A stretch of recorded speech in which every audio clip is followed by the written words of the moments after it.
यदि आप हमारे चैनल से नहीं जुड़े हैं तो हमारे चैनल इंडियन हॉरर स्टोरी को सब्सक्राइब करना ना भूलिए। विवेक और टीना की शादी को कुछ दिन ही हुए थे। उन दोनों ने डिसाइड किया कि वह अपना हनीमून शिमला में मनाएंगे।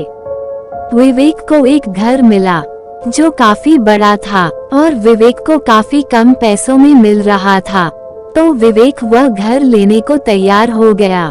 फिर वह अगले दिन ही शिमला के लिए निकल दिए। वहां पहुंचकर वह दोनों उस घर में चले गए।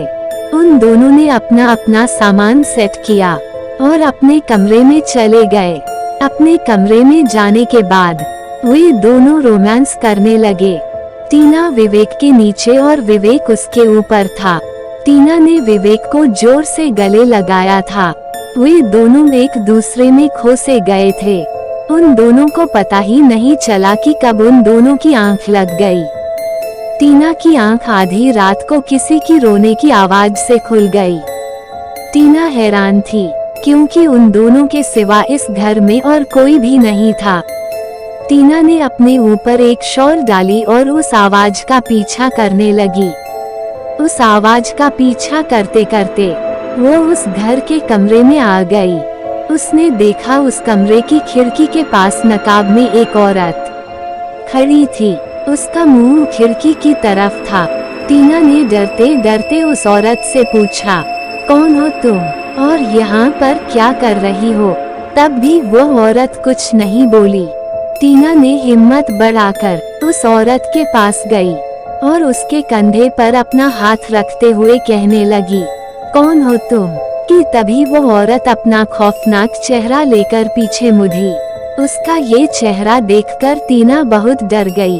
उस औरत की लाल आंखें और चेहरा कटा हुआ था जिसमें से खून निकल रहा था।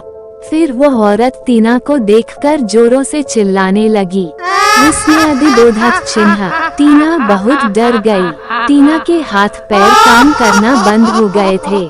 टीना मानो एक जगह पर जम सी गई हो। टीना ने हिम्मत बनाई और विवेक के कमरे की तरफ भागने लगी, लेकिन विवेक कमरे में नहीं था। टीना विवेक को ढूंढते ढूंढते घर की छत पर आ गई। टीना ने जो देखा मानो उसका दिल धड़कना बंद हो गया हो कि विवेक उस घर की छत के ऊपर खड़ा था। टीना ने विवेक को बहुत आवाजें लगाई। विवेक के ऊपर टीना की आवाजों का कुछ भी असर नहीं पड़ रहा था, मानो जैसे विवेक को किसी ने अपने वश में कर लिया हो। कि अचानक विवेक छत से नीचे कूद गया। ये सब देखते ही मानो टीना की जान निकल गई। टीना दौड़ती हुई नीचे भागी, लेकिन बहुत देर हो चुकी थी। विवेक अब इस दुनिया में नहीं रहा था। टीना को विवेक के पास से एक लेटर मिला। उसमें लिखा था, कुछ साल पहले इस घर में एक आयशा नाम की औरत अपने पति के साथ रहा करती थी। ये पूरा घर आयशा के नाम था।